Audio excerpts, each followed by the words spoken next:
Bonjour à tous, j'espère que vous allez bien. Je reviens aujourd'hui pour l'ouverture du vlog numéro 2.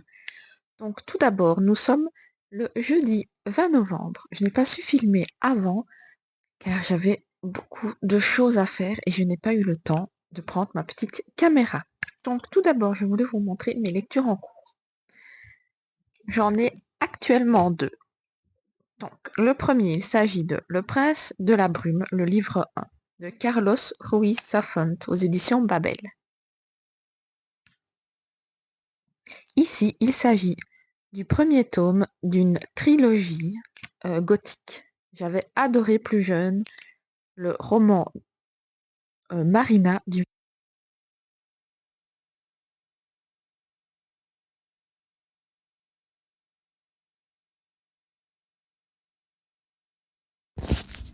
Et c'est parti pour le montage vidéo. Donc j'ai fini de monter le vlog lecture numéro 1 et maintenant je vais monter le début du vlog numéro 2 et le book haul.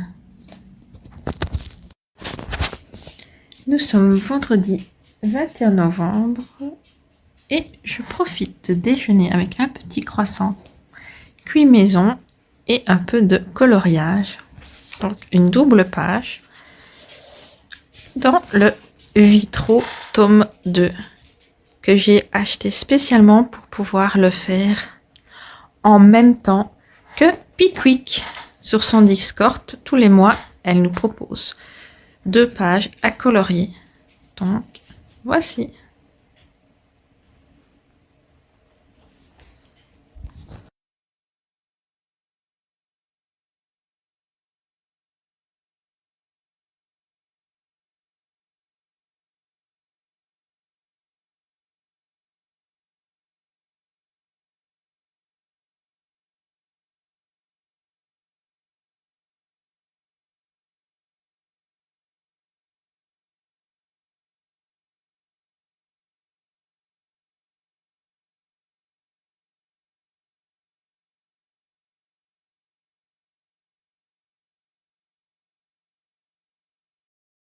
Coucou, nous sommes toujours samedi, mais en fin d'après-midi, et après avoir passé mon examen et commencé à monter ce vlog, j'ai vu que j'avais un problème de micro. Donc je vais recommencer ce que je disais. Donc je vais vous présenter mes 2 lectures en cours.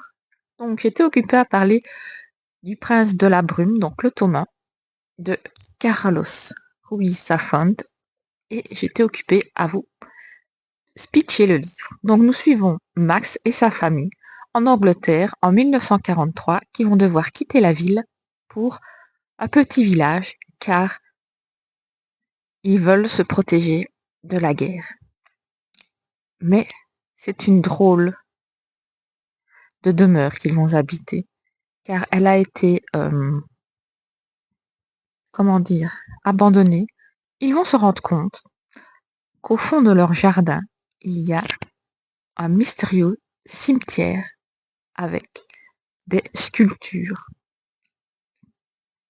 Mais c'est bizarre, les sculptures, on dirait qu'elles bougent. Donc il va y avoir tout un secret autour de ce jardin, mais aussi d'autres petites choses que je ne vais pas vous révéler. Nous sommes ici sur un roman gothique et pour l'instant, j'en suis à la page 63 sur 210 et j'aime beaucoup. L'ambiance s'installe au fur et à mesure, on sent déjà le côté un peu brumeux et légèrement frissonnant. J'ai vraiment hâte de le continuer. Ensuite, je lis Polé Polé de Amandine Church. Donc ici, j'en suis déjà à 92 pages sur 250. Oui, c'est ça. Donc ici, nous suivons Bruno qui broie du noir. Un jour, avec ses 2 meilleurs amis, donc Gaëtan et Jamel, ils vont faire un restaurant. Tout se passe pour le mieux jusqu'au moment où Bruno s'écroule. Là, à son réveil, il va prendre conscience qu'une seconde chance lui est offerte. Alors, ils vont se lancer un défi fou, escalader le Kilimandjaro. Et là, je suis arrivée où justement, ils commencent leur périple. J'aime beaucoup, c'est assez touchant, il y a de l'humour. Les personnages, on a vraiment envie qu'ils se sentent mieux, car tous les trois ont des problèmes, même si certains le montrent moins. Pour l'instant, j'aime beaucoup Bruno et Jamel. Peut-être un peu moins Gaëtan, mais je sens que je vais l'apprécier au fur et à mesure. Donc j'ai hâte de continuer. Ça se lit tout seul et on est vraiment bien dans ce récit. Ici, c'est un récit belge, donc j'ai trop hâte. Oh, sinon, j'ai reçu en début de semaine ce roman. Donc, il s'agit de 10 Liar Lady de L.D. Soria aux éditions 404. Regardez-moi le magnifique sage-page. C'est mon préféré des trois. J'ai déjà lu Lost Boy que j'avais beaucoup aimé, mais je n'ai pas encore lu. Je ne sais plus comment est-ce qu'il s'appelle. Upon a Starlift Tide. Voilà, c'est celui-là que j'ai pas encore lu. Sur la petite sirène. Et ici, nous sommes sur Cendrillon. Je vais vous lire les 2 phrases d'accroche. Imaginez que Cendrillon soit une usurpatrice. Une réécriture intrigante et inventive où Cendrillon fait voler en éclats les préjugés du conte et décide que rien ni personne n'entravera son bonheur. Ici, c'est pour public averti à partir de 16 ans. J'ai trop hâte de le lire. Je sens que ça va encore être une pépite. Oh, sinon, j'ai aussi reçu ce livre-ci, donc c'est Agatha Petit Pois et le cadeau d'anniversaire de Nicolas et Élie Waucumont, donc c'est Lilis Édition. Aussitôt reçu, aussitôt lu. Donc j'ai trouvé ce roman jeunesse vraiment très chouette. Donc nous suivons ici Agatha et ses 2 meilleurs amis, donc il s'agit Romulus le loup-garou et Lisa le portrait vivant. Ensemble, ils vont aller à une fête d'anniversaire. Mais il va y avoir un cadeau qui disparaît.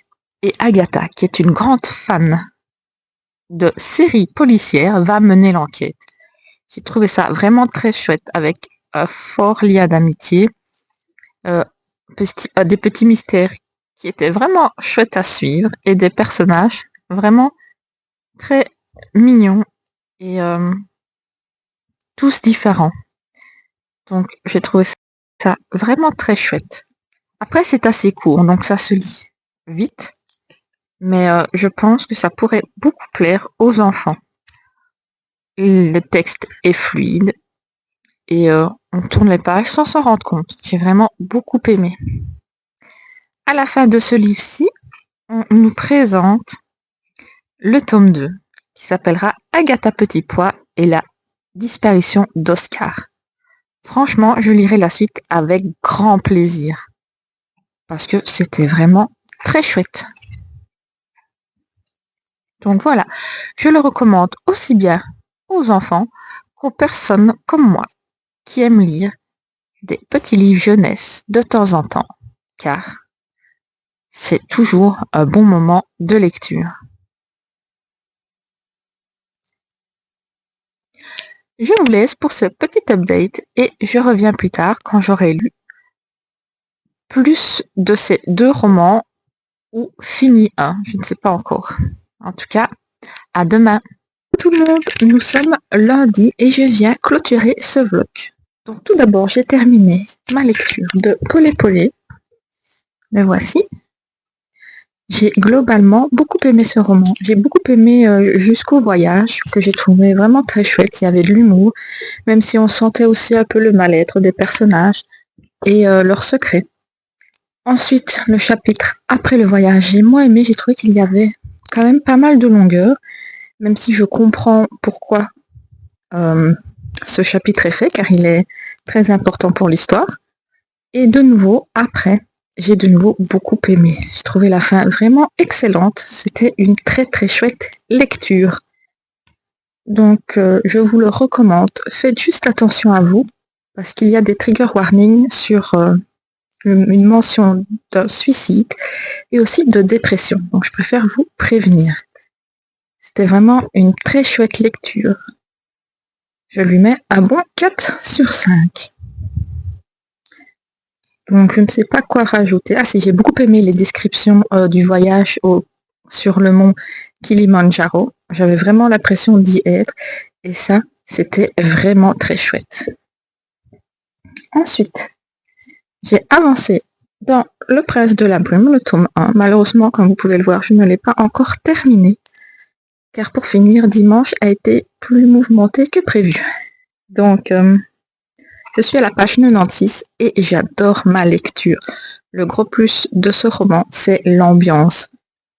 Elle est vraiment brumeuse, très froide, avec de plus en plus de frissons et de mystères. C'est vraiment très très chouette. J'aime beaucoup aussi le personnage de Max, donc, qui est le personnage principal de l'histoire. D'ailleurs, le chapitre précédent, il y a eu un événement que je m'attendais pas du tout. J'étais là, ah oui, quand même.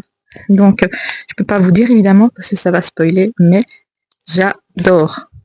Franchement, pour l'instant, je vous le recommande, même si je suis pas encore à la fin de ce tome 1 qui fait 210 pages, mais franchement, je me régale. Donc, c'est tout pour ce vlog lecture numéro 2. J'espère qu'il vous aura plu. N'hésitez pas à me dire en commentaire ce que vous avez lu cette semaine et si les titres que je vous ai parlé vous plaisent ou vous donnent envie. Et n'hésitez pas à me donner aussi une recommandation de livre un peu gothique, parce que j'aime beaucoup ça. Oui, désolé, je regarde là parce qu'il y a les livres qui sont mis un peu sur une pile et j'ai peur qu'elles tombent. Donc, un grand merci pour le visionnage de cette vidéo et à très bientôt dans un nouveau vlog. Bonne soirée et de belles lectures.